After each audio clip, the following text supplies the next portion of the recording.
Segala puji dan hormat kami panjatkan kepada Tuhan yang sudah menghantar kami di tempat ini untuk beribadah kepada Tuhan. Terima kasih buat kesetiaan-Mu, keajaiban-keajaiban dalam hidup ini yang Kau berikan kepada kami. Bersyukur untuk saudara Beni yang Tuhan sudah tolong. Walaupun dia melewati lembah yang kelam, ketidakpastian, kapan pergi meninggalkan dunia ini. Tetapi Tuhan memberikan dia iman. Entah kapan panggil pulang, tidak penting, tapi yang paling penting bagaimana mengisi hidup ini. Tuhan, ada banyak hal yang sulit kami pahami, tapi ajar kepada kami untuk mengerti, memahami bagaimana dan apa arti percaya kepadamu. Terangi hati kami dengan terang Roh yang kudus, dan kontrol hamba-Mu untuk bisa berbicara atas nama-Mu.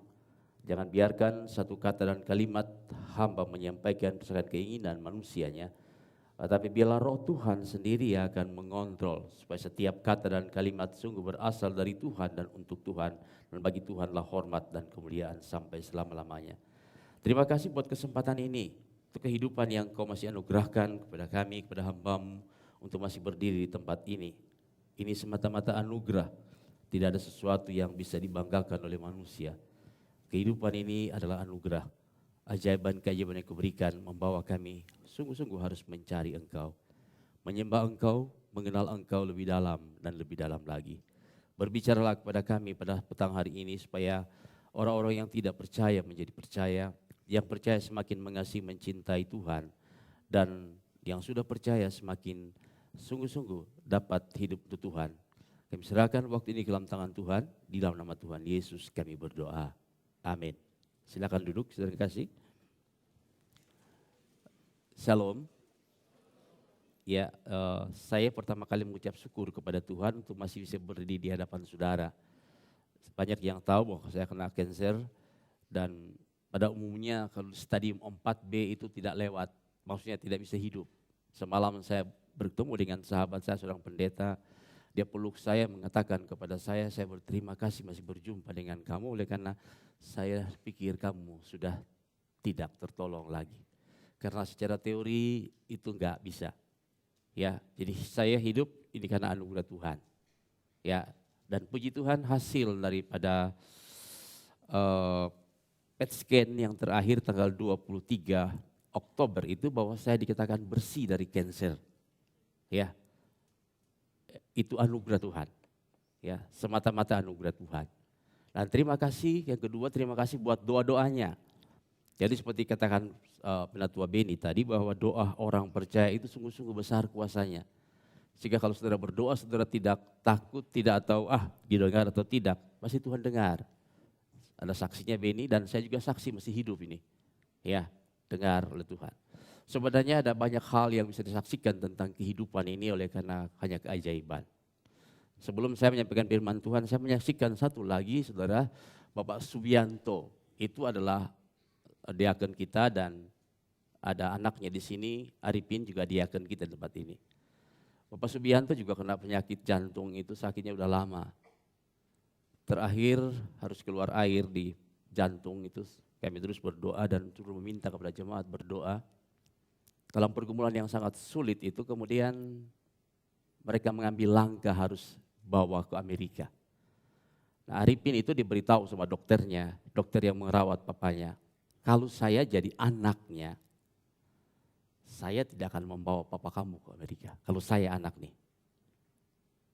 Paling-paling papamu hidup 2 tahun, 3 tahun gak apa-apa. Tapi kalau kamu sekarang antar ke Amerika untuk dioperasi, hanya 5% kemungkinan dia hidup. Saudara bisa bayangkan kalau saudara sebagai anak diberitahu seperti itu. Hanya 5% kemungkinan hidup. 95 gak mungkin hidup.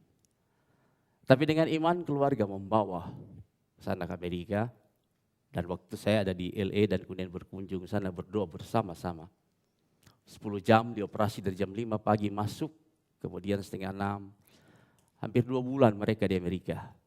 Dan sekarang saya kemarin ke Amerika waktu melihat Pak Willy, waktu dioperasi, dan saya berjumpa dengan Pak Subianto, saya memeluk dia, berterima kasih, sekarang dia sehat. Saya beritahu kepada Pak Subianto supaya mulai hari ini keluarga ini tahu, dan semua anak mantu ada kemuliaan tengah-tengah keluarga. Dan secara menyeluruh, supaya di tengah-tengah jemaat Hokim Tong tahu Ada Allah yang hidup yang menyertai orang-orang percaya. Amin saudara. Sehingga banyak orang memuliakan Tuhan. Tidak ada yang perlu kita sombongkan. Kalau bukan Tuhan kita nggak bisa berbuat apa-apa. Nah, dalam tengah-tengah pergumulan yang saya katakan tadi, saya bergumul akan hidup ini tentang apa sih yang harus dilakukan. Salah satu tema yang saya gumulkan tentang atau keajaiban-keajaiban dalam hidup ini. Sebenarnya waktu kita hidup di dunia ini ada banyak keajaiban-keajaiban yang sulit kita pahami, tapi kita tidak sungguh-sungguh menikmatinya. Ya, kalau kita melihat Alkitab, menolong kita mengerti bahwa Tuhan itu ada dan menyatakan dirinya pertama kali. Tuhan memperkenalkan dirinya seperti apa, saudara? Ya, Alkitab menjelaskan kepada kita bahwa Tuhan memperkenalkan dirinya sebagai apa? Kata apa? Pada mulanya apa? Allah menciptakan apa? Iya. Bumi dan langit. Jadi saudara kekasih, untuk memberikan pengertian kepada saya dan saudara bahwa kita tinggal di dunia yang diciptakan oleh Tuhan ini, oleh bukan sesuatu yang terjadi begitu saja, tetapi ada karya Tuhan yang agung, yang mulia, menciptakan alam semesta ini. Supaya kemudian seluruh ciptaan, akibat radiasi salah satu bagian yang sangat sulit, sampai hari ini belum sembuh, saya harus selalu minum kering. Mulut saya kadang-kadang sampai nggak bisa kedengaran berbicara. Jadi saya harus selalu minum.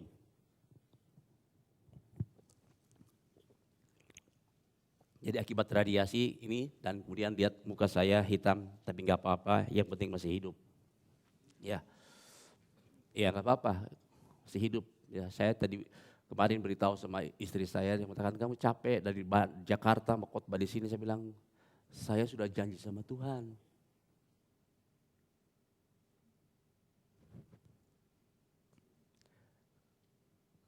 Kalau saya hidup, saya harus menyaksikan Dia di mana saja. Kalau saya mati di mimbar, saya nggak takut. Tidak apa-apa. Karena hidup ini tinggal kesempatan terakhir.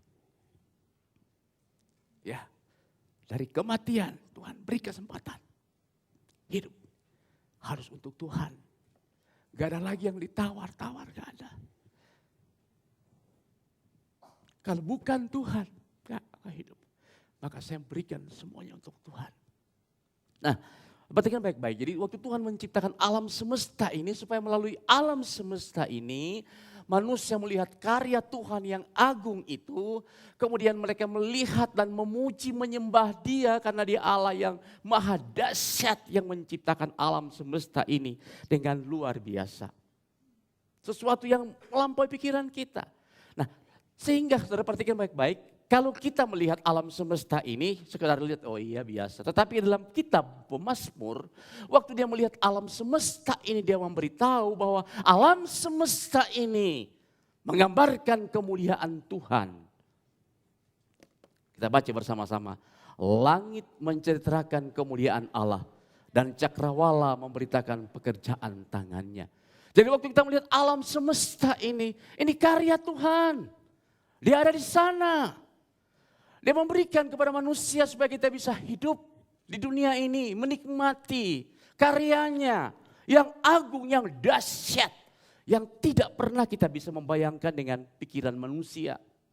Ya, dan Alkitab memberitahu kepada saya dan saudara, pada mulanya Allah menciptakan langit dan bumi. Kata mencipta dalam bahasa Ibrani ada dua kata. Satu kata bara, yang kedua kata asa. Bara itu adalah kata yang diberikan kepada Tuhan saja. Karena kata bara itu adalah menciptakan dari yang tidak ada menjadi ada. Ex nihilo dalam bahasa Latinnya. Jadi Allah menciptakan alam semesta ini dari yang tidak ada menjadi ada. Hanya Tuhan yang bisa menciptakan seperti itu. Tapi kata bara itu sungguh-sungguh ajaib untuk menolong kita bahwa Allah menciptakan alam semesta ini. Kata yang kedua saya katakan asa. Allah menciptakan. Waktu Allah menciptakan manusia bukan memakai kata bara, tapi kata asa. Kenapa? Karena manusia diciptakan dari debu tanah, dari bahan yang sudah ada, kemudian dihembuskan napas.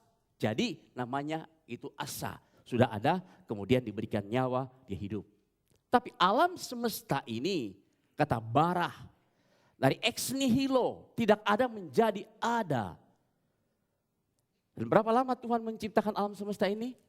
Dikatakan dalam kitab Keluaran pasalnya yang ke-20 ayat 11, 6 hari Tuhan menciptakan alam semesta ini. Tetapi pada orang-orang memegang teori daripada Big Bang atau teori ledakan itu mengatakan, dunia ini tidak seperti yang dikatakan Alkitab. Alkitab mengatakan 6 hari. Dunia atau alam semesta jagat raya ini sudah ada sejak berabad-abad, miliaran tahun. Saudara ingat baik-baik, supaya kita jangan naif juga. Kita tidak berdebat dengan mereka. Kata 1 hari dalam Alkitab tidak sama dengan 1 kali 24 jam, bukan. Karena waktu Tuhan berbicara 1 hari itu kemungkinan 1 miliar tahun, kemungkinan 100 tahun, kemungkinan 1000 tahun. Alkitab ada 2 kali bicara. 1000 tahun sama dengan apa? Hari kemarin bagi Tuhan. Jadi jangan kita menjadi naif mempertahankan, cuma 3-6 hari. Hari itu apa? Kita mengerti. Waktu orang menjelaskan dengan ilmu pengetahuan kita sadar, oh iya, berarti Tuhan menciptakan dunia ini ribuan tahun.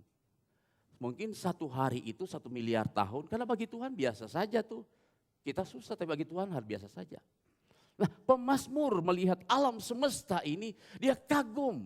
Karena alam semesta ini menceritakan kemuliaan Tuhan. Bahwa Allah yang mulia itu begitu dahsyat, agung menciptakan jagat raya. Ya. Jagat raya yang kita tinggal itu, alam semesta yang kita tinggalin itu saudara, kita memiliki planet matahari yang menolong kita untuk bisa menyinari. Matahari itu sangat panas sekali karena dia dekat dengan tempat kita tinggal. Sebenarnya ada planet lain lebih panas dari matahari. Ya. Tuhan menentukan batas-batas waktu di mana kita tinggal dan hidup supaya kemudian kita bisa berjumpa dengan Tuhan. Ya, saudara lihat hal yang paling kecil itu bumi kita tuh loh. Paling kecil itu dunia di mana kita tinggal dibandingkan dengan matahari, ya saudara. Itu yang paling kecil, ya itu loh. Yang paling kecil. Itu di dunia kita tinggal. Bandingkan dengan matahari besarnya berapa? 1.400.000 kali besarnya bumi. Baru matahari 1. Oke? Hebat, luar biasa Tuhan ciptakan. Tetapi saudara kalau kita bandingkan bahwa ada lagi lebih besar lagi. Matahari itu kecil sekali itu loh. Kecil sekali. Jadi antara jarak itu luar biasa. Ada 1.400.000 kali besarnya matahari dengan besar ini. Tapi ada lagi yang lebih dahsyat lagi. Itu matahari tinggal menjadi kecil sekali seperti itu. Jadi kalau bandingkan dengan semua ciptaan ini saudara yang kekasih, dunia di mana kita tinggal ini debu, bukan cuma kacang hijau, debu. Karena yang lain itu besar seperti itu. Nah, di tengah-tengah alam semesta yang dahsyat seperti ini, pemazmur itu mengagumi Tuhan, ya luar biasa. Jadi bintang yang kita lihat itu bukan dia kecil, bukan dia besar. Membutuhkan ratusan tahun cahaya. Jadi saya memberikan gambaran supaya kita paling tidak mengingat kembali pelajaran pernah kita pelajari. Ya. Jadi kecepatan cahaya itu 1 detik sama dengan 300 km 1 detik. 1 menit sama dengan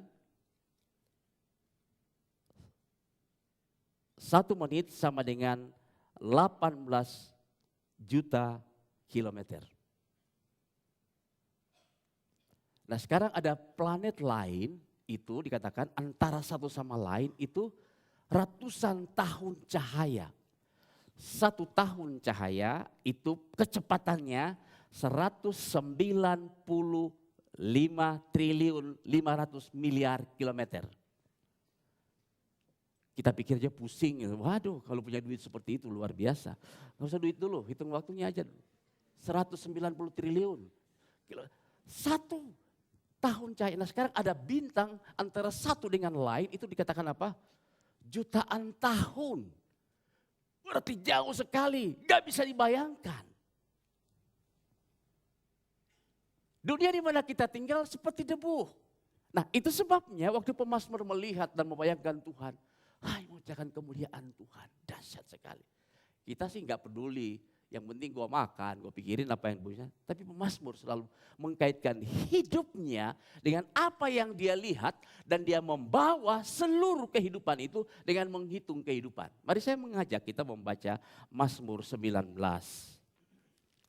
Bagaimana pemazmur mengagumi alam semesta ini, kemudian mengambilkan kesimpulan dengan kesimpulan pribadi. Ya. Nggak usah baca ayat 2 tadi menceritakan kemuliaan Tuhan. Kita mulai membaca kemudian selanjutnya.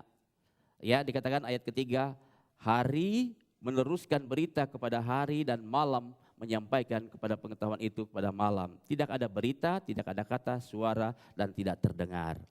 Kemudian dia dari ujung ayat 7, dari ujung langit ia terbit dan beredar sampai ke ujung yang lain. Tidak ada yang terlindung dari panas sinarnya. Jadi saudara, sinar matahari itu yang kita lihat, matahari yang itu panasnya itu 14 juta derajat Celcius. Di luarnya 9.000 derajat Celcius.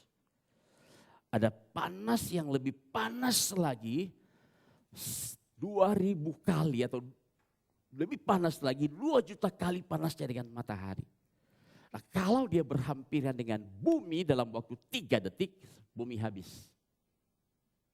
Itu sebabnya saudara, pemazmur mulai lihat hidup ini bandingkan dengan bumi. Mari kita melihat.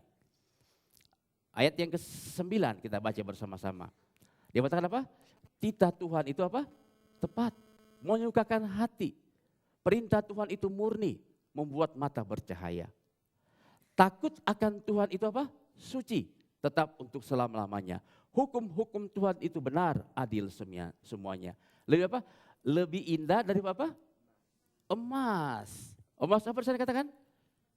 Bahkan emas tua, emas murni maksudnya sebenarnya, bukan emas tua. Ya. Jadi pemazmur kemudian mengkaitkan antara alam semesta yang luar biasa dengan hukum Tuhan, dengan kehidupan yang dia kejar, dengan emas murni, firman-Nya itu lebih baik. Lebih indah dari emas murni. Coba kita diam sejenak. Ada firman Tuhan dengan emas murni, kita pilih yang mana?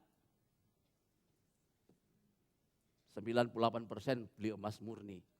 Tapi pemazmur mengatakan, enggak, aku pilih firman Tuhan. Lebih indah, lebih murni. Nah, pengagumannya kepada alam semesta ini, saudara kekasih, membawa dia menyadari bahwa sungguh-sungguh Tuhan yang luar biasa yang dia sembah itu adalah Tuhan yang hebat. Yang memberitakan kepada alam semesta ini berita demi berita melalui seluruh peristiwa. Ada matahari supaya kemudian menata kehidupan kita dan kemudian kita bisa mengenal Tuhan. Orang Jepang menyembah dewa matahari. Kita enggak menyembah matahari. Kita menyembah siapa yang menciptakan matahari itu. Nah itu kekaguman yang membawa para pemazmur melihat alam semesta dengan beda. Kalau saudara kita maju lebih dalam lagi, Petrus melihat alam semesta yang panas ini sedang disiapkan oleh Tuhan untuk satu hari pengadilan nanti.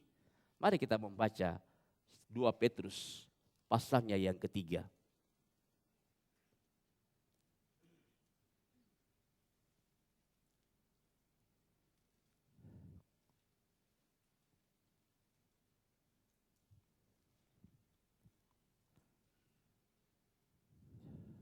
Ayatnya yang kita baca mulai ayat yang ke-6. Oke. Dan bahwa oleh air bumi yang terdahulu telah binasa dimusnahkan oleh air bah. Tetapi firman Tuhan juga, langit dan bumi yang sekarang terpelihara dari api dan disimpan untuk hari penghakiman dan kebinasaan orang-orang fasik. Akan tetapi saudara-saudara kekasih, yang satu ini tidak boleh kami lupakan, yaitu di hadapan Tuhan satu hari sama dengan 1000 tahun dan 1000 tahun sama dengan satu hari. Disimpan oleh api. Jadi kita melihat bahwa orang-orang dalam Alkitab melihat alam semesta ini selalu ada kaitkan dengan Tuhan. Satu mengagumi, satu mengingat bahwa ini suatu hari ada penghakiman, ada api. Dan api itu gampang sekali bagi Tuhan, menyurutnya dengan segala sesuatu. Kekaguman kepada alam semesta ini ajaib, Tuhan luar biasa, ajaib. Pemazmur kita lebih dalam lagi, pemazmur mengatakan dalam Mazmur 84, kita melihat, jika aku melihat langitmu, buatan jarimu, bulan dan bintang yang ketempatkan, apakah manusia sehingga engkau mengingatnya? Apakah anak manusia sehingga engkau mengindahkannya? Jadi dia membayangkan begitu besar hebatnya ciptaan manusia. Tinggal di bumi yang debu, kemudian manusia dalam debu itu ada berapa banyak manusia di dunia pada hari ini? Ada 4 miliar, debu kecil-kecil. Tapi Tuhan memperhatikan. Kagum sekali, luar biasa Tuhan. Mengapa Tuhan memperhatikan alam semesta yang begitu besar dan memperhatikan manusia? Dia memperhatikan manusia dan lebih dalam lagi kalau saudara akan melihat, pemazmur melihat. Ya Tuhan, Tuhan kami, betapa mulianya namamu di seluruh bumi. Keagunganmu mengatasi langit. Dinyanyikan dari mulut bayi-bayi dan anak-anak yang menyusu telah kau letakkan dasar kekuatan karena lawanmu untuk menggumkam musuh. Jadi mengatakan bahwa orang-orang yang sombong, orang-orang yang angkuh yang tidak mengakui Tuhan, Tuhan akan membuktikan kehadiran Tuhan itu melalui bayi. Oke? Jadi keajaiban pertama yang kita melihat alam semesta ini. Pemazmur mengkaitkan alam semesta ini dengan kehidupan hari lepas hari, dengan kehidupan apapun juga. Dia kemudian mengkaitkan lebih dalam lagi keajaiban yang kedua, dia kagumi. Bahwa Tuhan memakai keajaiban alam semesta ini membungkam orang-orang yang sombong dan melawan dia hanya dengan bayi. Luar biasa saudara. Kalau kita melihat kelahiran bayi di dunia ini membawa kita kagum luar biasa. Betul saudara kasih? Seorang bayi lahir ke dunia ini. Perjumpaan kromosom X dan Y antara laki-laki dengan perempuan. Ada jutaan banyak dan hanya ada satu berjumpa, pembuahan terjadi. Waktu berjumpa X dan Y, laki-laki dan perempuan, dan di saat itu Tuhan memberikan kehidupan, nyawa. Terjadi kehidupan. Dari mana? Tuhan memberikan, ajaib benar. Sehingga saudara yang kekasih, kita lahir di dunia ini kita ajaib. Kita bisa ada di dunia ini, itu ajaib benar. Dari sekian banyak kesulitan kita bisa hadir di dunia ini. Dan ada banyak kemungkinan kita nggak bisa hadir. Tetapi Tuhan menjaga, memelihara sehingga kita ada di dunia ini. Dan saya dan saudara tidak bisa memilih siapa yang menjadi papa saya, nggak bisa. Tuhan yang menetapkan semuanya. Dan waktu Tuhan merenda kehidupan saya dan saudara, dikatakan dia merenda detik-detik dan hari-hari yang kita lewati. Luar biasa Tuhan. Luar biasa. Mari kita baca bersama-sama. Aku bersyukur kepadamu oleh karena kejadianku dahsyat dan ajaib. Ajaib apa yang kau buat dan jiwaku benar-benar menyadarinya. Tulang-tulangku tidak terlindung bagimu ketika aku dijadikan di tempat yang tersembunyi. Dan aku direkam di bagian-bagian bumi yang paling bawah. Matamu melihat selagi aku bakal anak. Dan dalam kitabmu semuanya tertulis hari-hari yang akan dibentuk sebelum ada satupun daripadanya. Jadi Tuhan tahu persis. Merenda kehidupan saya dan saudara hari-hari yang kita akan lewati. Dia mempersiapkan kita ada di dunia ini dari kelahiran itu. Dari antara seorang tua kita, saudara kekasih. Kita ada di dunia ini. Kita tidak bisa menolak orang tua kita siapa Tuhan menetapkan. Kita ada di dunia ini karena Tuhan yang merenda kehidupan kita. Setelah dia merenda itu dia tahu persis setiap juga detail yang ditaruh dalam tubuh saya dan saudara. Itu sebabnya Yesus memberikan keyakinan kepada saya dan saudara waktu orang percaya kepada dia. Dia mengatakan rambut di kepala maupun terhitung jumlahnya. Artinya apa? Hal yang paling sepele kita tidak pernah pikir, dia pikirin. Kita nggak pernah habis sampoan, aduh rambut saya hilang. Tapi Tuhan tahu beritahu, rambut di kepalamu terhitung jumlahnya. Untuk memberitahu. Detail dalam hidup kita dia tahu. Dan hari-hari yang akan kita lewati, dia tahu persis seperti apa. Luar biasa. Nah itu keajaiban yang kita mengagumi Tuhan. Luar biasa. Ya siapa yang bisa mengatur? Nah saya akan memberitahu 2 rahasia untuk kalian. Kenapa sih Tuhan tidak memberitahu kepada saya dan saudara apa yang akan terjadi masa depan kita? Kenapa? Nanti kamu akan seperti ini, begini. Kenapa Tuhan tidak beritahu? Cuma dia beritahu masa depanmu sungguh ada. Begitu kan Tuhan beritahu? Masa depanmu sungguh ada. Seperti apa? Kita juga nggak pernah tahu. Tuhan tidak memberitahu ada 2 alasan. Alasan yang pertama saudara, kalau Tuhan memberitahu kita semua gerak-gerik hidup kita, kita nanti stres. Nanti tanggal begini kamu putus pacar. Ya orang putus pacar juga pusing kepalanya. Banyak yang bunuh diri karena putus pacar, betul enggak? Ya kamu ditinggalin sama pacarmu. Ya ada saudara, saya pernah melayani seorang yang tinggalin sama pacarnya. Aduh, dia mengatakan dulu saya juga udah putusin tapi terus ingat. Gak enak kalau gak ingat, susah. Gak apa-apa udah pikirin, jangan gila, lagi aja. Ya, tapi gak bisa musuh. Makan seperti rinso, minum seperti pasir. Gak apa-apa udah, susah. Tuhan tidak memberitahu kepada kita, nanti kamu akan putus pacar. Kenapa? Supaya kita jangan stres. Tapi Tuhan membiarkan kita hidup dengan segala pergumulan, tetapi dia ada di sana menjaga kita. Yang kedua, Tuhan tidak memberitahu kita supaya kita jangan menjadi sombong. Ya, dalam Alkitab, siapa yang menjadi sombong karena Tuhan menambahkan usianya 15 tahun? Siapa? Ada enggak orang berdoa kepada Tuhan, Tuhan berikan aku umur panjang. Tuhan tambah berapa tahun? 15 tahun. Siapa namanya? Siapa? Ya, dia menjadi sombong. Waktu orang-orang datang melihat istana, dia menjadi sombong. Wah hebat, jatuh dalam dosa. Nah itu sebabnya saudara disebutkan begini, orang percaya kepada Tuhan itu hidup oleh iman. I believe and trust, saya percaya kepada dia. Dia mengatur hidup saya. Ada penderitaan, ada kesukaran, ada. Gak mungkin gak ada kesukaran. Setiap kita punya kesukaran tersendiri. Orang kaya punya kesusahannya, orang miskin punya kesusahannya, orang punya pendidikan punya kesusahannya, orang tidak punya pendidikan punya kesusahan sendiri. Semua punya kesusahan.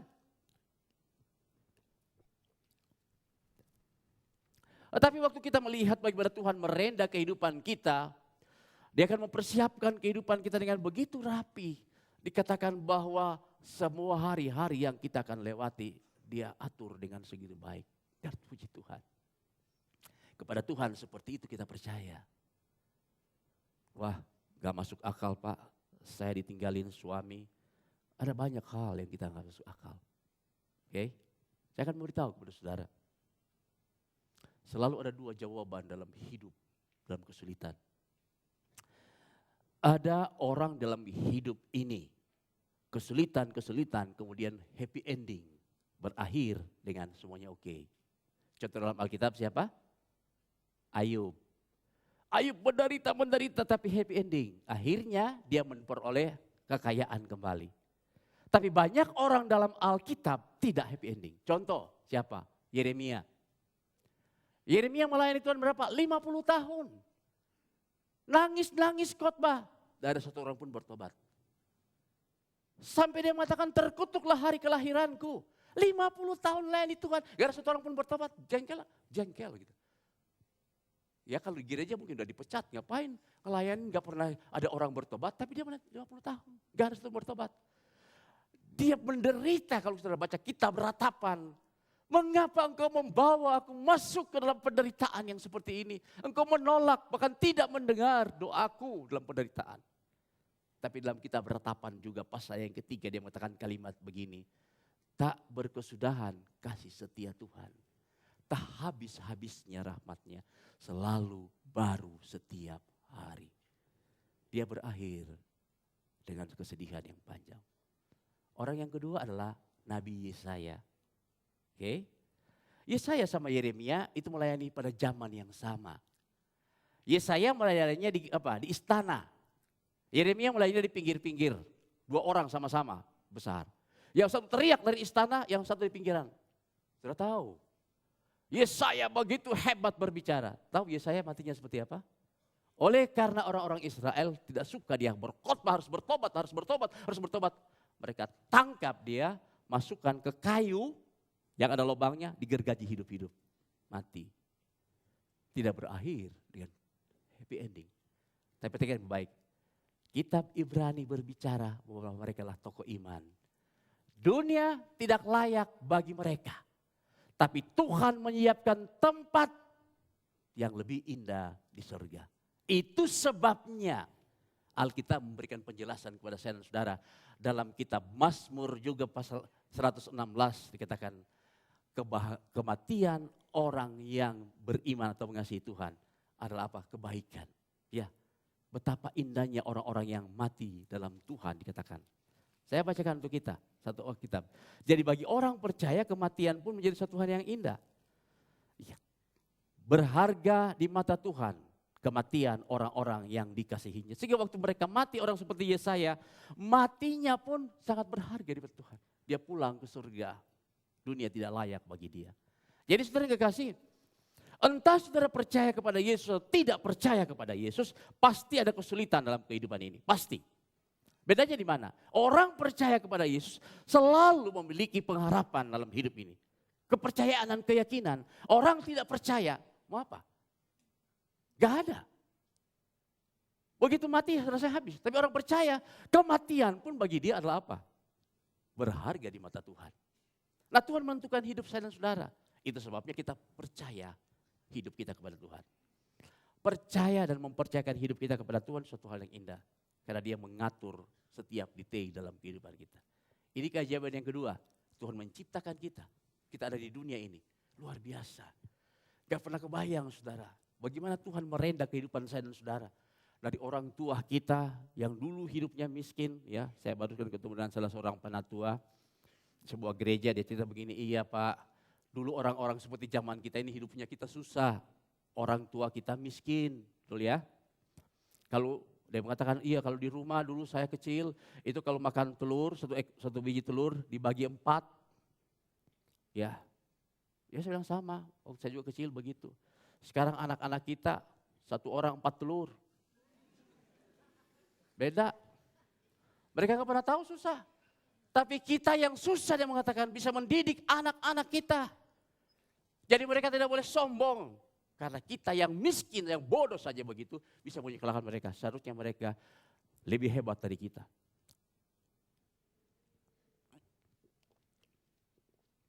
Keajaiban yang kedua, Allah menciptakan alam semesta ini. Allah menciptakan saya dan saudara ada di dunia ini. Ajaib.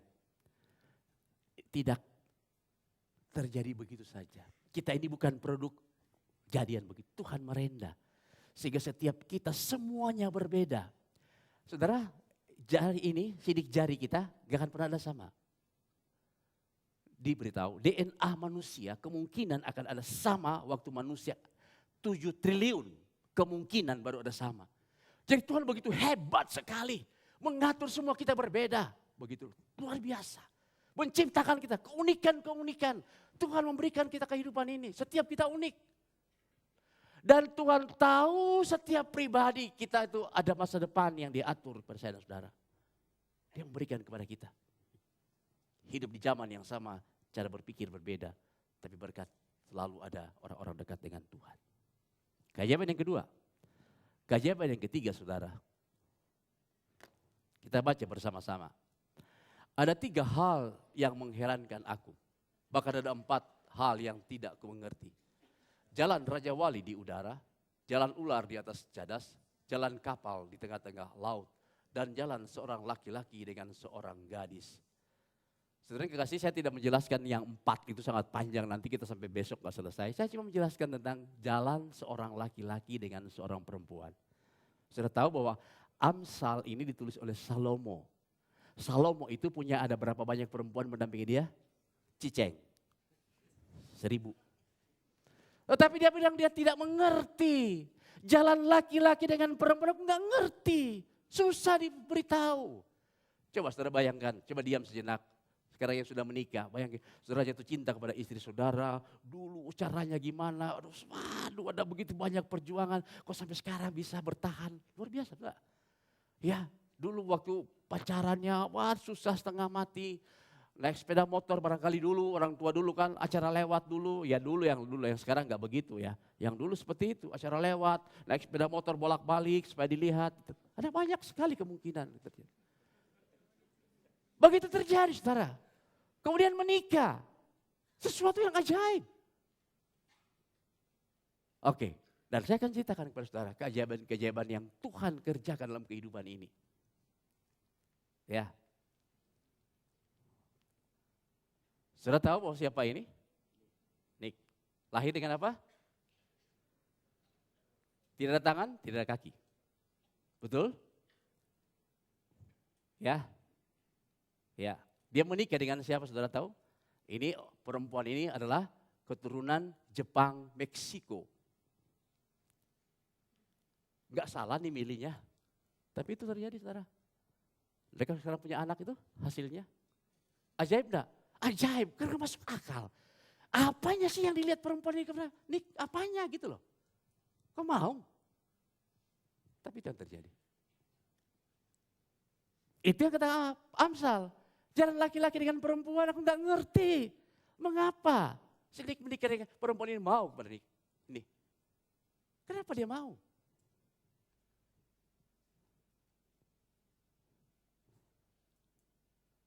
Amsal mengatakan aku enggak tahu. Ajaiban. Kalau hari ini engkau masih bertahan dengan istri dan suamimu, saudara, ajaib. Benar. Ajaiban Tuhan. Ada banyak kesulitan kita bergumul, tak bertahan, setia kepada Tuhan. Ajaib Tuhan. Luar biasa. Itu kata Amsal. Ini keajaiban. Jadi kalau saudara menikah, pulang di rumah harus pulang lihat istri saudara beritahu, iya ya kita udah menikah bertahun-tahun. Udah jarang aku ngomong kepada kamu, wah ini, enggak pernah lagi gitu loh. Ketemu udah biasa-biasa aja. Coba pulang di rumah praktekkan, I love you. Ada suatu hari, seorang pendeta habis ceramah di gereja ngomong sama istri-istrinya, ibu-ibu, coba pulang di rumah, pulang di rumah, dia beritahu pada ibu, pulang di rumah, beritahu pada suamimu, wah ini saya cinta kamu, begitu. Coba praktekkan. Waktu dia pulang ke rumah, dia praktekkan, papi I love you. Suami bilang, gila kamu, ada makan apa kamu hari ini? Karena lama gak pernah ngomong itu. Dulu cuma pacaran. Sekarang dia ngomong, gila kamu. Kok ngomong apa kamu hari ini? Makan apa kamu? Salah minum obat. Karena udah lupa, jadi hidup sama-sama udah biasa. Coba, orang yang lama hidup bersama, gak pernah ada gregetan bersama-sama begitu. Ya biasa aja tuh. Sekali-sekali loh ada gregetannya. Ya pulang ke rumah, panggil istri, honey, ya gitu ya. Terus dia bawa honey, bawa madu. Ini maksudnya bukan.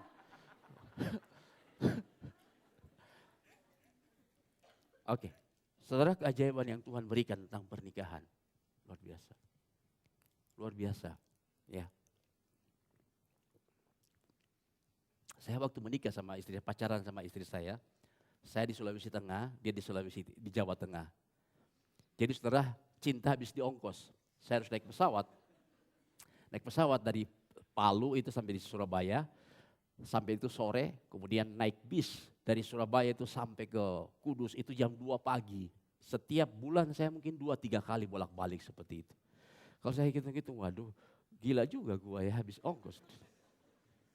Cinta habis diongkos. Tapi itu saudara, orang jalan yang gak ngerti kita. Seperti itu.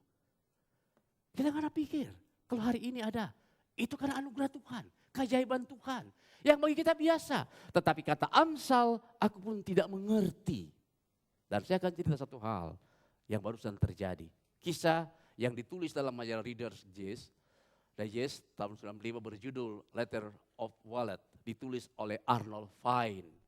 Jadi Arnold Fine ini suatu hari, dia menemukan sebuah dompet yang berisi uang $3 ya. Yang ditulis 60 tahun yang lalu. Tulisannya Dear Michael, jadi Michael yang tulis surat ya. Rupanya surat ini oleh karena orang tua tidak setuju kemudian mereka berpisah. Pacarnya namanya Hana, ya, Hana cintamu. Jadi kemudian Mr. Fine ini pergi mencoba mencari yang namanya Hana yang nulis surat ini. Cari-cari ke tempat, rumahnya sudah gak ada. Tapi dia cari-cari rumahnya yang tempat tinggal beritahu, oh Hana sekarang udah tua, sudah 66 tahun. Ya, 76 tahun sekarang, tinggal di panti jompo. Jadi dia pergi cari. Cari kemudian dia berjumpa, apakah engkau pernah menulis surat? Bilang kepada siapa? Dia mengatakan kepada Michael. Dia terus beritahu, iya. Cintaku kepada Michael, aku tidak akan pernah menikah sampai aku berjumpa dengan dia. 60 tahun. Tolong beritahu dia kalau engkau berjumpa dengan dia. Aku tetap mencintai dia. Dan cintaku tidak akan pernah luntur. Sampai kapanpun juga. Ya, dia orang yang sangat ganteng seperti bintang Hollywood. Dia mengatakan seperti itu. Jadi percakapan Mr. Fine ini kemudian meninggalkan tempat itu. Waktu dia turun kemudian di tempat penjagaan itu ada semacam satpam. Di Amerika kan ada satpam seperti itu jaga tempat panti jompo begitu panti orang. Dia turun ketemu dengan Mrs. Hana. Oh iya dia mengatakan, saya ingin ketemu dengan orang yang bernama Michael. Oh Michael keturunan Rusia dia mengatakan itu. Oh iya. Barusan orang yang nama itu tuh pindah ke tempat ini, tinggal di lantai 12 di atas. Jadi apartemen itu, Hana ini di lantai 3, itu tinggal lantai 16, udah tua. Wah dia balik lagi. Dia balik dan kemudian memberitahu, ketemu Mr. Michael ini. Michael dia mengatakan, apakah engkau kehilangan dompet? Oh iya dia mengatakan, berapa waktu lalu saya kehilangan dompet saya. Dia mengatakan, apakah engkau telah membaca surat yang ada dalamnya? Oh iya dia mengatakan, saya membaca surat. Aduh. Iya dia mengatakan, aku sangat mencintai Hana sampai hari ini. Tolong beritahu dia, aku tidak akan pernah menikah. Dialah cintaku sampai selama-lamanya. Oke. Ya kemudian Mr. Fine membawa dia turun ke lantai 3. Orang tua udah itu berjumpa. Waktu berdekatan, Hana lihat Michael, iya. Hana, iya. Mereka berpeluk-pelukan di sana, saudara. Mr. Fine terpulak balik belakang, pernah nggak tahu. Dia beritahu, aku tidak pernah menikah karena cintaku kepadamu. Orang tua mereka melarang mereka menikah. 6 bulan kemudian, undangan pernikahan antara Michael dengan Hana. 78 tahun dengan 76 tahun. Dia datang hadir, dia memberitahu satu kalimat ini. Hanya Tuhan yang bisa melakukan keajaiban ini. 60 tahun. Jalan laki-laki dengan perempuan 60 tahun baru jumpa. Dia menantikan cinta karena luar biasa. Anak perempuan sekarang laki-laki baru sebentar dia udah lihat yang lain.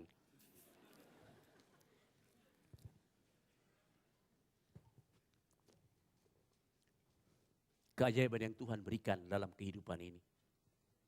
60 tahun menantikan dan mereka bisa berjumpa bersatu. Karena keajaiban yang Tuhan berikan. Mr. Fine mengatakan hanya tangan Tuhan yang ajaib yang memungkinkan ini terjadi. Nah saudara, ini keajaiban dalam hidup saya dan saudara. Nah bagi kita biasa aja. Lihat matahari biasa saja. Lihat bintang biasa saja. Ya, coba saudara. Saya pernah satu hari diundang oleh seorang penatua di sebuah gereja. Dia memberitahu, lihat vilanya, wah ini, wah lihat view-nya, bagus kan Pak Albert, lihat, wah langit segala sesuatu. Iya, saya tanya, kapan yang terakhir duduk di sini? Oh lama sekali, ya ngapain? Punya tempat begini tapi nggak pernah lihat. Iya, saya punya teman lagi satu, punya 4, ada 5 tempatnya itu, vilanya. Saya tanya, kapan terakhir ke sini? Ya, 3 tahun yang terakhir baru saya pernah ke situ, lihat ke situ. Jadi mereka punya, mereka tidak bisa menikmati. Kenapa? Hidup ini keajaiban yang Tuhan berikan dalam hidup ini mereka tidak pernah menikmati. Karena mencari dan mencari dan mencari tidak pernah puas. Tapi waktu kita melihat alam semesta ini keajaiban-keajaiban, keajaiban pernikahan kita, keajaiban anak-anak kita, keajaiban hidup kita ada di dunia ini. Karya Tuhan, ada tangan Tuhan yang merenda, yang tidak ada orang lain. Hanya Dia satu pribadi yang hebat, yang bijaksana, mengatur setiap detail kehidupan kita, mempertemukan kita dengan istri kita atau suami kita, menciptakan anak-anak kita, semua Dia lakukan untuk cinta kasih sayang pada saya dan saudara. Itu sebabnya saudara kekasih, waktu manusia berdosa, Tuhan kemudian lagi meminta sekali lagi supaya langit menjadi saksi waktu berdosa. Kita baca Yesaya pasalnya yang pertama.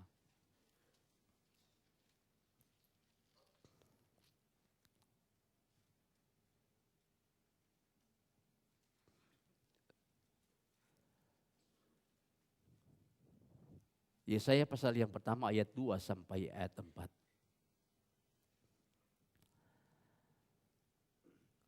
Kita baca bersama-sama, 2, 3.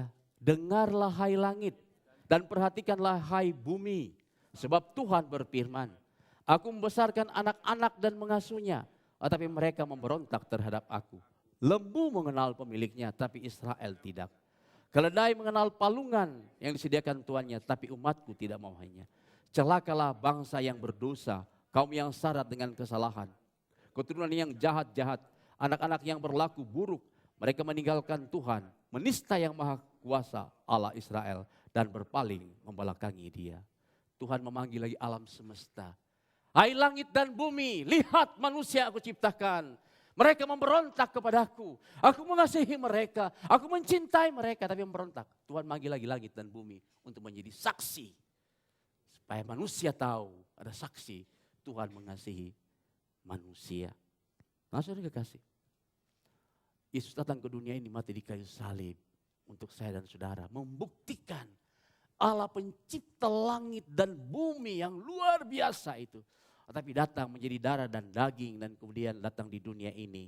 Lalui palungan yang hina. Sebentar lagi kita akan merayakan Natal. Dan mati di kayu salib untuk saya dan saudara.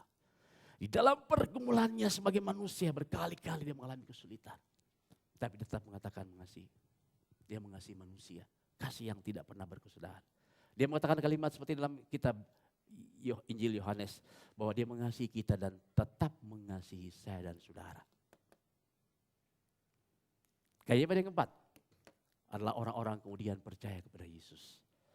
Dan saudara kekasih, kalau sampai hari ini kita percaya kepada Kristus itu benar ajaib. Orang Israel 40 tahun di padang gurun. Setiap hari lihat ada tiang api kalau malam. Lihat ada tiang awan kalau siang. Setiap hari mereka tetap tidak percaya kepada Tuhan. Setiap hari loh. Tuhan memberi makan setiap hari, memberikan mana. Tetap mereka tidak mau percaya kepada Tuhan. Oleh sebab itu orang yang percaya kepada Tuhan itu luar biasa. Benar, ajaiban. Yang kita tidak mampu menjelaskan. Saya cerita beberapa hal untuk menolong kita mengerti hal ini. Jadi saya cerita ini true story yang terjadi di daratan Tiongkok, orang komunis ya. Dari kisah film Bambu in Winter itu kisah daripada ada 2 orang yang dikisahkan orang-orang ateis atau komunis. Satu udah tua, selalu bikin ribut di kampung, ya di kampung di dusun itu selalu aja bikin ribut. Sana sini membuat orang gak suka begitu, selalu bikin ribut. Tapi suatu hari dia berjumpa dengan seorang pendeta yang datang ke kampungnya itu memberitakan Injil. Jadi orang tua yang suka mabuk apa semua itu berubah begitu loh. Menjadi orang yang baik, yang suka menolong, yang menjadi lemah lembut sampai orang bingung apa sih yang terjadi dengan orang ini. Dia mengatakan dia percaya kepada Kristus, pada Yesus. Sederhana rasanya, tapi itu yang terjadi. Orang tua ini barangkali hal yang biasa. Tapi yang kedua anak gadis. Anak gadis ini seorang mahasiswi.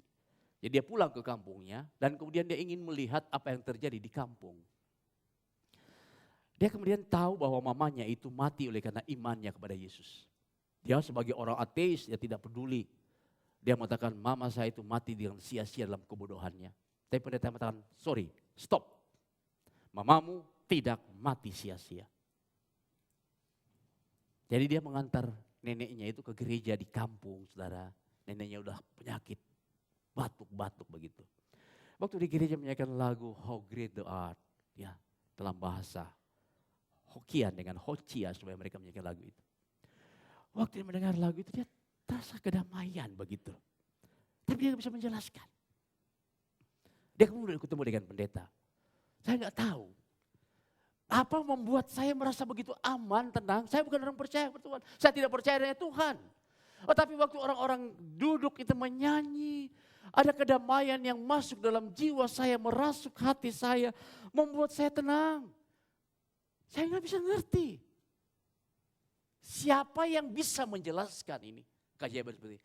Hanya tangan Tuhan yang ajaib. Yang memampukan seorang ateis kemudian bisa punya hati yang seperti itu. Barusan yang terjadi di Amerika ada seorang Ravi Zachariah waktu dia khotbah, dia berbicara. Ada beberapa mahasiswa orang-orang komunis dari negara Eropa. Mereka duduk dia bicara. Selesai bicara Ravi Zachariah dia datang menghampiri. Saya bukan orang beragama. Tapi waktu Anda bicara tentang Tuhan, tentang alam semesta, tentang segala keajaiban hidup, iya. Saya merasa sesuatu yang tidak pernah saya alami. Saya bukan orang beragama, saya tidak percayakan Tuhan. Tetapi waktu Anda bicara tentang Tuhan, tentang keajaiban-keajaiban, hati saya gentar. Coba jelaskan kepada saya mengapa. Ravi Zachariah mengatakan aku tidak bisa menjelaskan.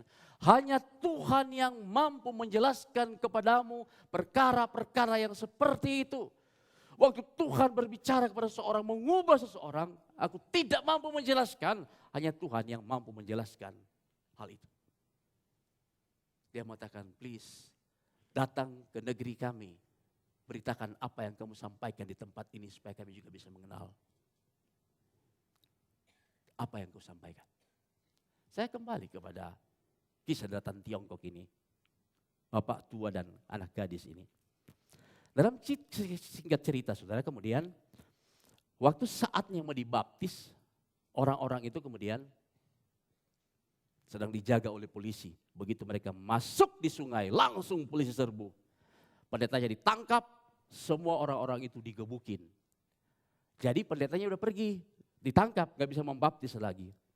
Nah, orang tua yang baru kenal Tuhan Yesus itu, dia sendiri masuk ke sungai. Dia menyanyikan lagu sungguh besar, Kau Allahku. Maka jiwaku pun memuji. Sambil masuk di air, dia sambil membaptis dirinya dengan air sendiri. Dalam nama Bapa, Putra, dan Roh Kudus. Dia membaptis, disikat, dihajar. Dia tetap menyanyi, maka jiwaku pun memuji Engkau. Pertanyaannya, bagaimana mungkin ada orang seperti itu? Hanya Tuhan yang bisa menjawab. Tidak ada orang lain. Dia sedang menderita, dia mengangkat tangannya memuji Tuhan. Dia digebukin. Dia menyanyi memuji Tuhan, dia masuk ke sungai. Ajaib, orang-orang percaya kepada Tuhan. Di dalam penderitaan pun mereka masih bisa memuji Tuhan. Ya. Penatua Beni dalam penderitaan seperti itu masih melayani Tuhan. Kapan hari Ibu Ani beritahu, lihat, ya Beni ya, udah sakit-sakitan begitu, udah beritahu stadium 4. Dalam teori mungkin hanya setahun lagi, tapi masih bisa melayani Tuhan. Hanya Tuhan yang bisa memberikan kekuatan. Secara manusia kita hopeless, gak ada apa-apa. Tetapi orang yang berjumpa dengan Tuhan itu dalam penderitaan dan kesulitan, mereka tetap bisa memuji Tuhan. Bisa mengangkat tangan memuji Tuhan. Kenapa? Hanya Tuhan yang bisa menjawab keajaiban ini. Orang percaya kepada Tuhan dan bisa bertahan. Itu sebabnya waktu orang-orang sungguh-sungguh mengenal Tuhan, mengatakan, sebab bagi mereka lebih baik satu hari di rumah Tuhan daripada di tempat lain. Karena keajaiban Tuhan yang membawa hati mereka berlimpah dengan ucapan syukur. Mereka sangat menikmati Tuhan. Hanya Tuhan yang bisa menjawab. Kita tidak punya jawaban. Tidak ada orang bisa menjawab, hanya Tuhan yang bisa menjawab. Saya cerita tentang seorang yang bernama Nasir. Nasir ini orang Mesir. Dia seorang mahasiswa. Dia waktu dia menjadi mahasiswa, dia melihat orang percaya sama orang Kristen itu di Mesir selalu dianiaya. Dia tanya kepada temannya, dia masuk hukum. Dia tanya sama temannya, kenapa sih kalian orang Kristen itu dianiaya gak pernah ngelawan? Saya heran kalian digebukin, dia apa ngelawan? Temannya memberitahu, saya jelasin kepada kamu sangat sulit. Ini Alkitab, ambil, baca aja Alkitab. Supaya kamu bisa baca.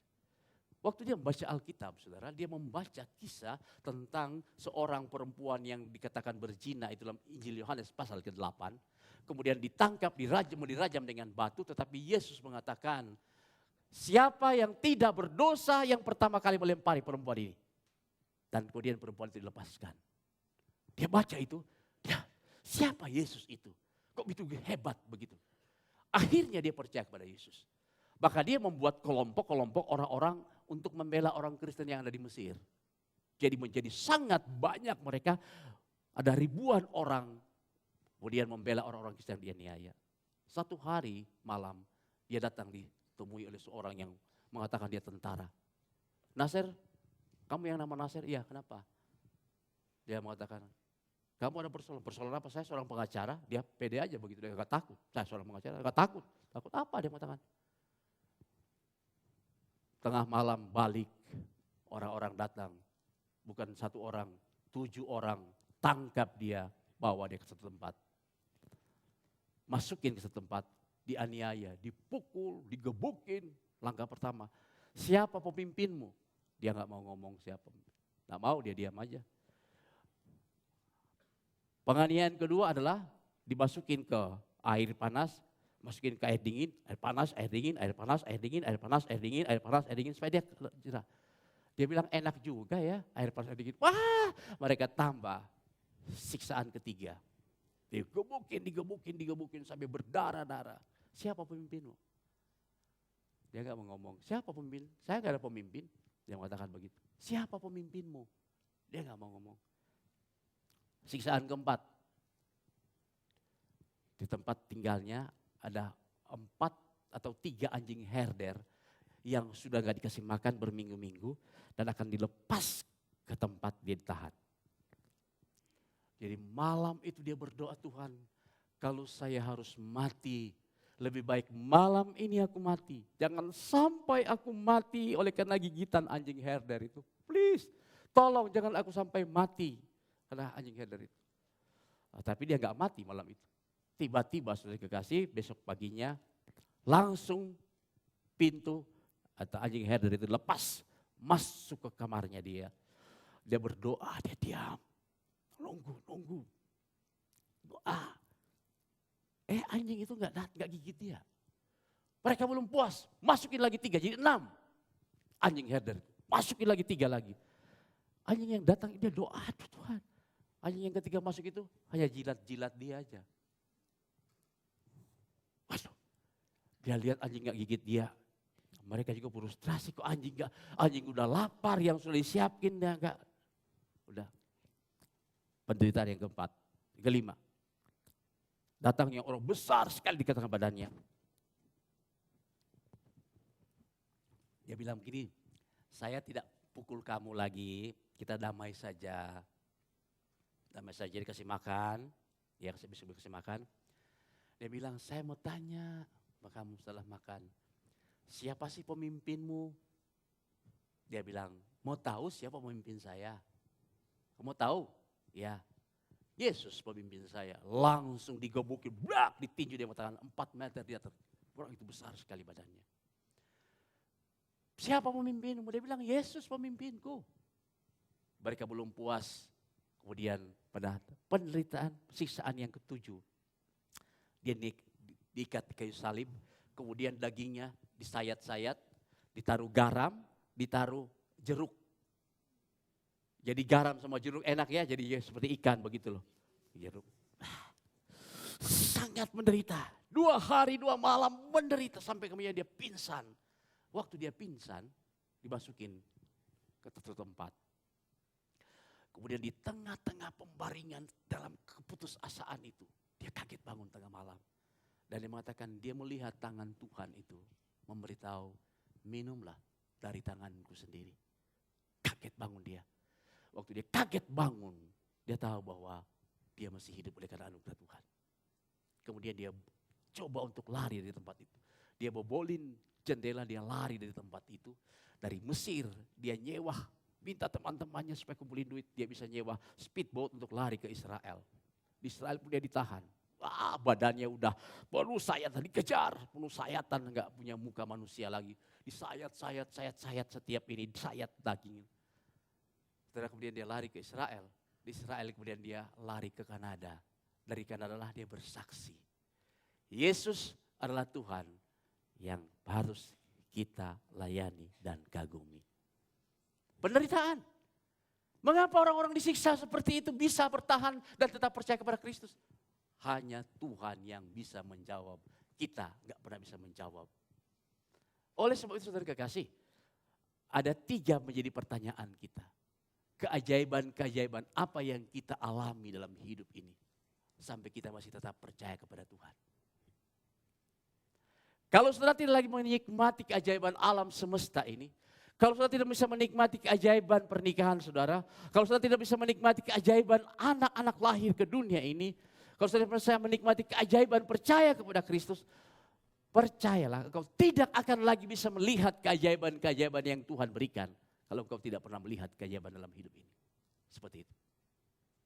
Itu sebabnya orang yang mengalami keajaiban dalam Tuhan, rela menderita untuk Tuhan, hidup untuk Tuhan, dan segala sesuatu untuk Tuhan. Walaupun mereka menderita, dianiaya, diperlakukan seperti hewan. Keajaiban. Nah, saudara kan kita semua tahu yang menuliskan lagu Semua Baik. Tahu ya? Dari semula, semua baik, semua baik. Saudara, ini adalah seorang yang bernama Budi. Dia kemudian bangkrut perusahaannya, dia menjadi jual kain. Dia berjumpa dengan temannya menciptakan lagu ini. Dia punya seorang anak namanya Michael juga. Anaknya itu kena Down syndrome, penyakit. Dia kena penyakit TBC. Harus tinggal di Jawa Tengah, tempat yang dingin di Jawa Tengah itu. Ada TBC, berpisah dengan anaknya. Dalam kesusahan seperti itu, dia masih naik sepeda, dayung sepeda. Pergi memberitakan Injil bahwa Tuhan itu baik. Dia bangkrut, dia kena penyakit TBC, anaknya penyakit begitu Down syndrome, Tuhan itu baik. Dari semula, Tuhan tetapkan semua baik dan semua baik. Nah, saudara kekasih, saya ingin kita waktu percaya kepada Tuhan, adalah orang-orang yang berjumpa dengan Tuhan. Dan waktu kita berjumpa dengan Tuhan dalam segala pergumulan kita melihat keajaiban-keajaiban Tuhan yang Tuhan lakukan. Kita datang kepada Tuhan, hanya Engkau Tuhan yang patut ditinggikan dan diagungkan. Saudara, oleh karena ada tulisan In Moment Like This di sana, saya menjelaskan tentang lagu ini.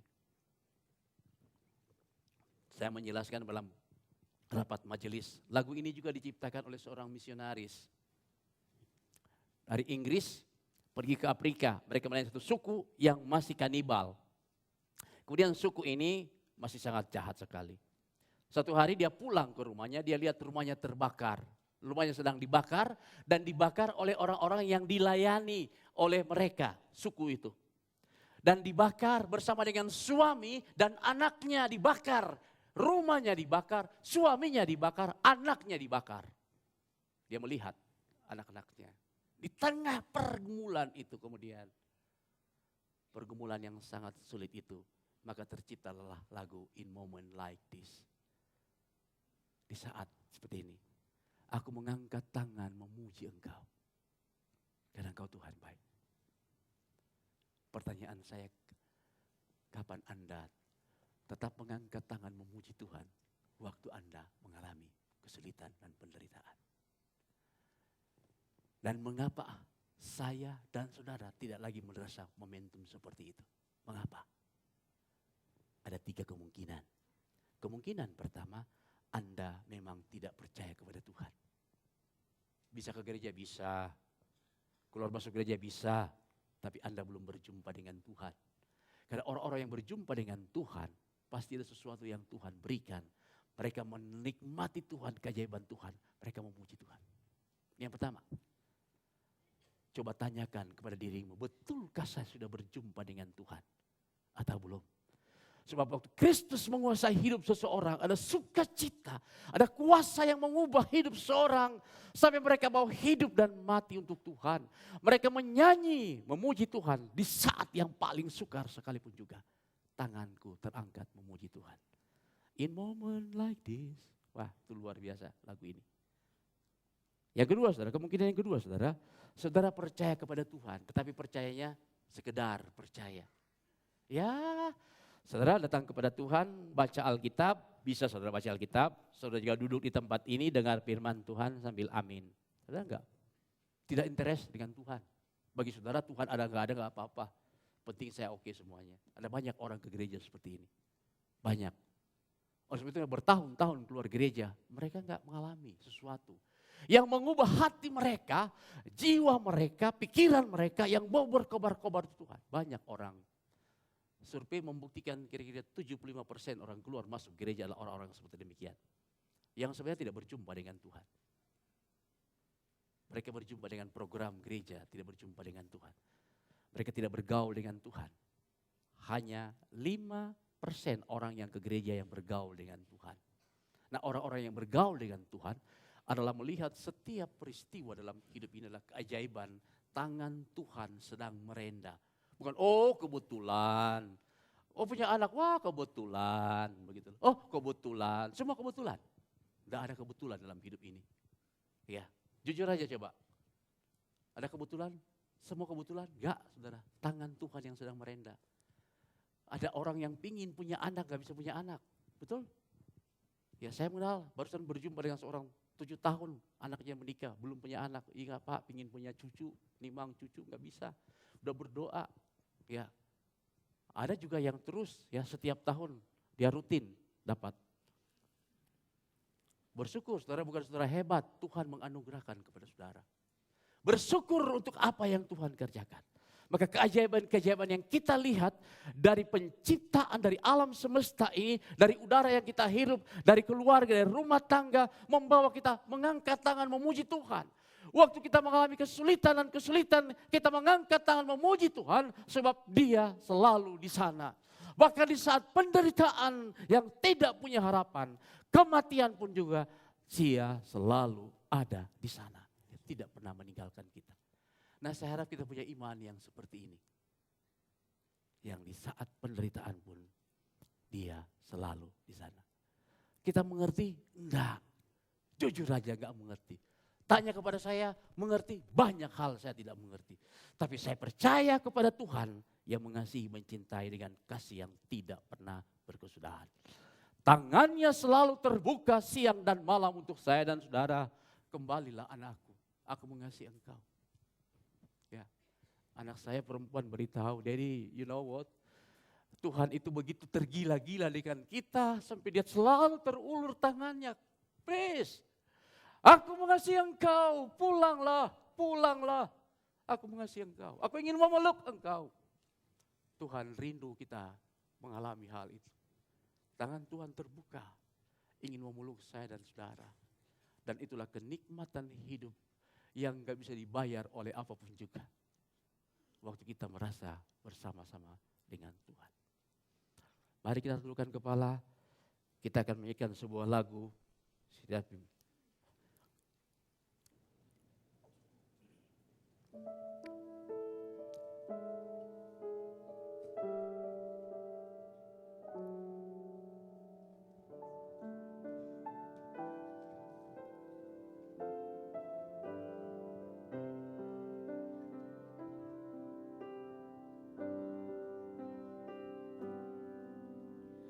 Saat ku tak melihat jalanmu, saat ku tak mengerti rencanamu, namun tetap ku pegang janjimu.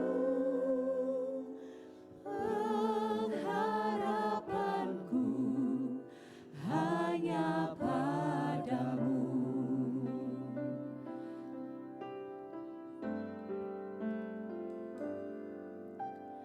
Saat ku tak melihat jalanmu, saat ku tak mengerti rencanamu, namun tetap ku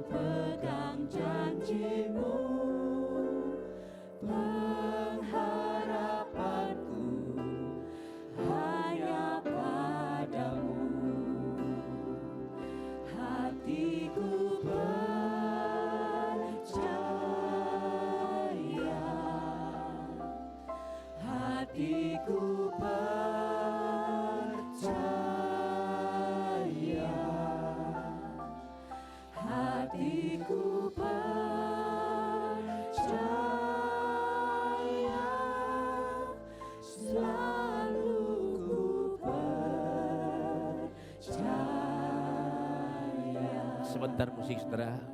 Lagu ini saudara, lagu yang dinyanyikan Ibu Ani saat saya sakit. Rasanya tidak punya pengharapan. Tapi dia menyanyikan lagu ini. Aku tidak mengerti Tuhan. Aku percaya kepada Tuhan. Nah saudara, waktu lagu ini dinyanyikan, saudara mengatakan, Tuhan saya mau percaya kepadamu. Saya ingin kembali kepadamu. Saya mau datang kepadamu.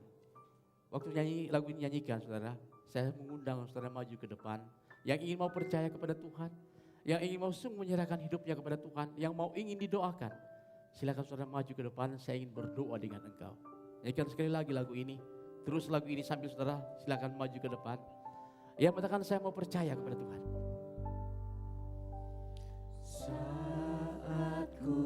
Silakan saudara, tinggalkan kursi, datanglah kepada Tuhan.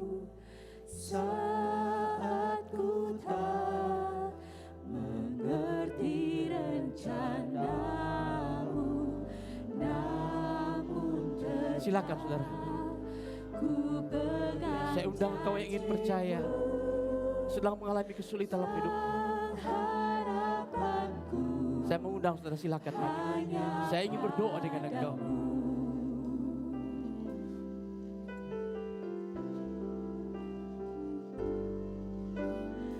Saat ku tak melihat jalanmu, saat ku tak mengerti rencana. Silakan saudara, kalau engkau mau percaya, engkau mau menyerahkan hidupmu kepada Tuhan, silakan engkau maju ke depan. Di belakang sana silakan saudara, maju. Tidak perlu engkau takut. Kita butuh Tuhan. Hanya padamu Kita butuh Tuhan. Kita butuh belas kasihan Tuhan. Silakan. Engkau memiliki pergumulan. Engkau percaya kepada Tuhan, biarkan hidup, silakan maju ke depan. hatiku percaya. Kita bangkit berdiri menyanyikan lagu ini dan saya mengundang. Silakan maju ke depan.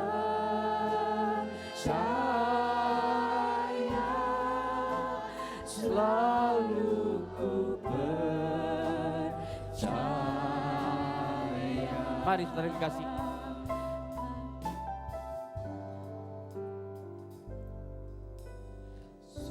Tangan Tuhan terulur untuk engkau. Dia mengasihi engkau.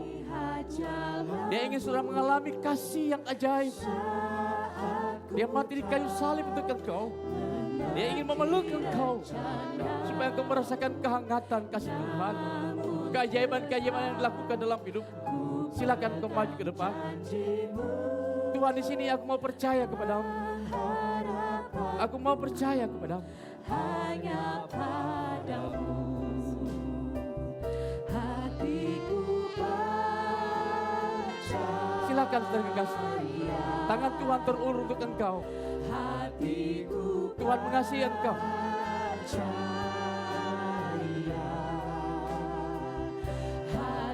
Silakan saudara kekasih. Tuhan mengasihi engkau. selalu ku Silakan maju ke depan. percaya. Saya ingin malam ini kau mengambil keputusan merasakan keajaiban-keajaiban Tuhan. Saya telah mengalami keajaiban Tuhan. Saya ingin saudara juga mengalami keajaiban Tuhan yang sama. Mari silakan. Yang ingin mengalami keajaiban Tuhan silakan maju ke depan. Saya ingin berdoa dengan engkau. Hatiku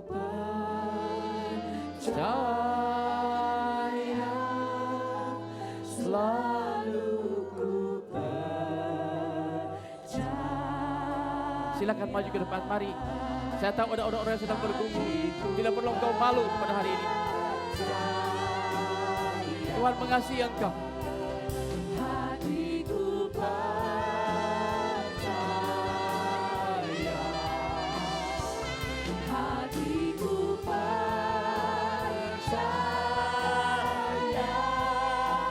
Selalu ku percaya.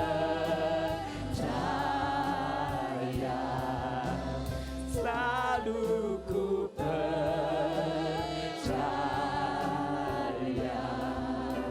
Selalu ku percaya.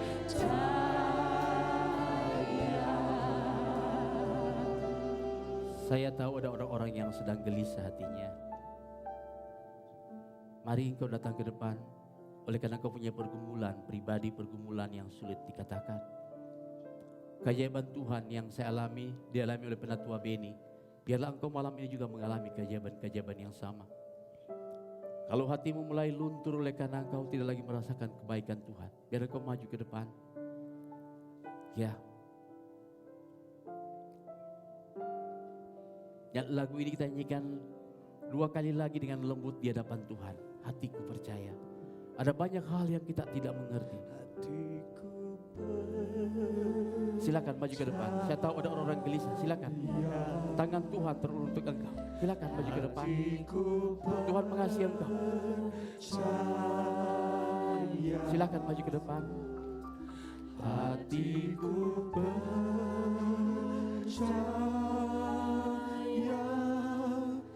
selalu ku. Jangan keraskan hatimu. Hari ini Tuhan ingin mengasihani engkau. Dia ingin engkau mengalami keajaiban yang dia tawarkan. Keajaiban yang di kayu salib, di mana dia sungguh-sungguh terpaku untuk saya dan saudara. Tangannya terulur untuk engkau supaya engkau mengalami pemulihan dalam dirimu. Di hatimu ada banyak hal yang membuat engkau gelisah.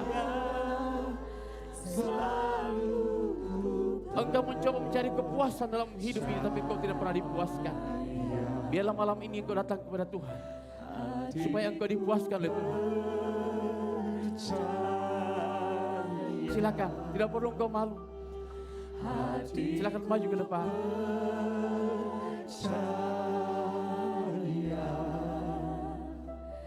Hatiku percaya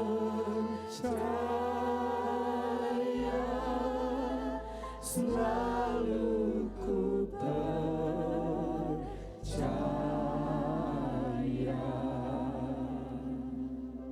Yang berdiri silakan duduk. Saya ingin tenang sejenak di hadapan Tuhan. Saya merasakan kegentaran jiwa saya oleh karena ada orang-orang yang sungguh membutuhkan belas kasihan Tuhan.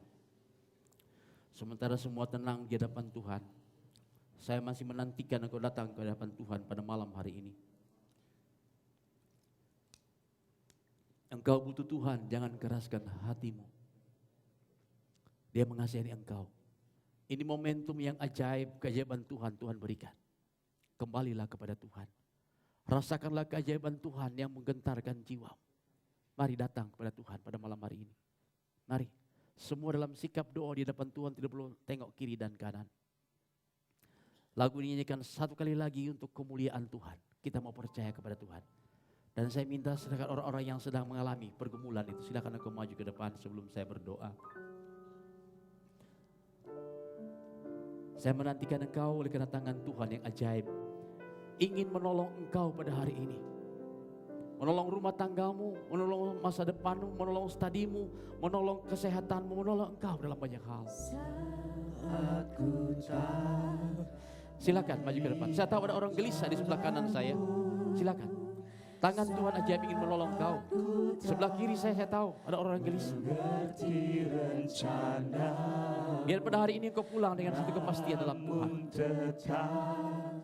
Ku pegang janji-Mu, pengharapanku hanya padamu.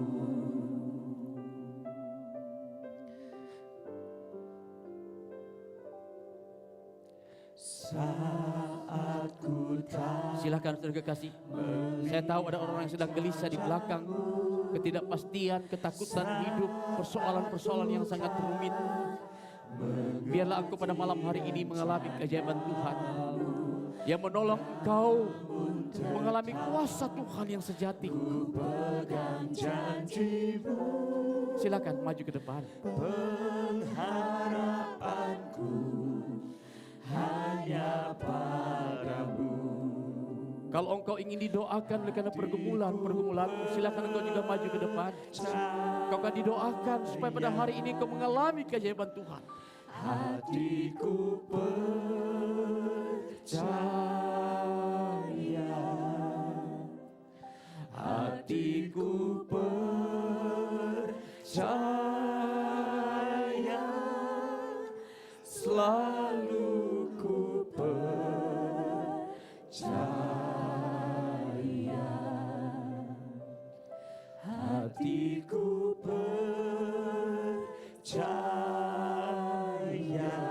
biarlah malam ini Engkau pulang dengan kuasa Tuhan. hatiku Datang ke depan, saya ingin berdoa dan para hamba Tuhan akan berdoa dengan Engkau.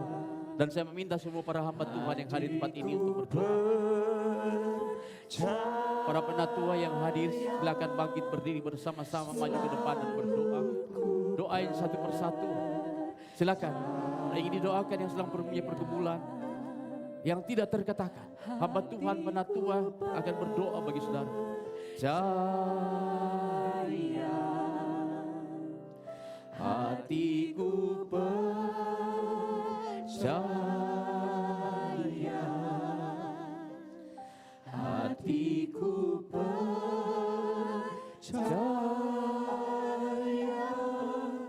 selalu ku percaya.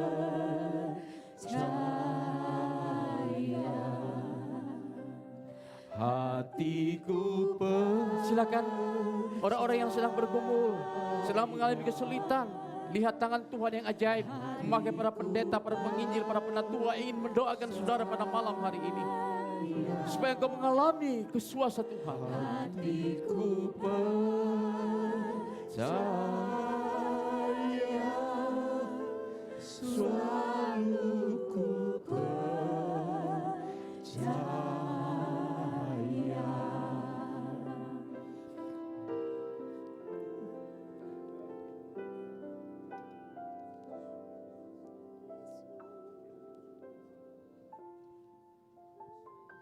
Ya Tuhan Allah yang hidup ada di tengah-tengah kami. Terima kasih buat malam ini. Engkau mendengarkan doa daripada anak-anak-Mu yang sedang berdoa satu persatu. Biarlah tangan Tuhan yang ajaib menyertai mereka dalam belas kasihan Tuhan. Kau melihat mereka berdiri di hadapan hadirat-Mu, mereka rindu belas kasihan-Mu, jamahan Tuhan yang ajaib. Agar pada malam hari ini mereka pulang dengan sukacita, dengan sorak-sorai oleh karena tangan Tuhan ajaib menjamah mereka. Oleh karena tangan Tuhan yang penuh kasih itu memimpin dan memberkati mereka. Teman-teman yang sedang berdoa memimpin mereka dalam doa yang sejati yang membawa mereka setia kepada Tuhan. Keajaiban-keajaiban yang Kau lakukan biarlah menjadi keajaiban yang kami alami bersama pada malam hari ini. Supaya hati kami limpah dengan ucapan syukur bahwa Engkau Allah yang ajaib. Ajaib pekerjaan-Mu tidak terpikirkan oleh kami. Jiwa kami haus akan Engkau, haus akan kehadiran-Mu. Dalam rumah tangga kami, dalam pekerjaan kami, dalam studi kami, dalam masa depan kami, tangan-Mu kiranya akan memimpin dan menolong. Mari Tuhan, menjawab doa-doa dan sembahyang kami. Terima kasih Bapa di surga. Terima kasih untuk segala kesetiaan anugerah-Mu. Terima kasih. Kami serahkan semuanya ke dalam tangan pengasihan Tuhan. Dengarkan doa dengan sembahyang kami. Dalam nama Yesus kami berdoa.